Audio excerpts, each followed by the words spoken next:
Hi, I'm Mitch Gallagher. Welcome to the Sweetwater Minute. This week on the Sweetwater Minute, I'd like to introduce you to a brand new interface from MOTU, the Track 16.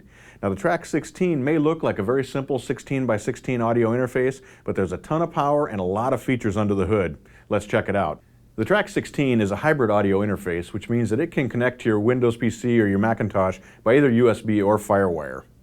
It has 16 inputs and outputs. The 16 inputs are 2 microphone inputs, 2 guitar inputs, 4 line inputs, and 8 digital inputs. The 16 outputs are 2 main outs, which are used to feed your studio monitors, 2 additional analog outs, and 2 sets of stereo headphone outs, and then also 8 digital outputs. Now, the digital ins and outs are carried on optical, so you can switch those between stereo SPDIF or 8-channel ADAT format. The main functions of the Track 16 can be controlled right from the front panel. Simply select an input or an output, turn the main control knob, and you can control, for example, microphone trim, you can turn phantom power on and off, you can turn pads on and off, you can control your studio monitor level, your headphone levels. Lots of different functions can be controlled right here at the front panel. In addition to the front panel control, the Track 16 comes with a suite of software programs that you can use for controlling all of the functions of the device. Let's take a look at what you can do with some of those pieces of software. The first piece of software is the MOTU audio setup, and that's where we set up our general settings for the interface. So for example, we can choose our sample rate, we can set our clock source, we can set our default inputs and outputs, we can assign what our headphones are listening to, you can have them be their own set of outputs, or you can have them mirror the main outs, you can have them follow different mixes and things. So it's very flexible as far as that goes. So all your general settings are handled here in the MOTU audio setup application.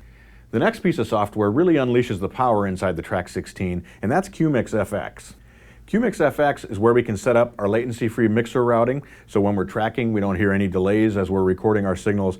Now that's all possible because we have DSP chips inside the Track 16. Those DSP chips provide 2 functions for us. First of all, they handle the latency monitoring that I was just mentioning, but they also provide us with effects processing power.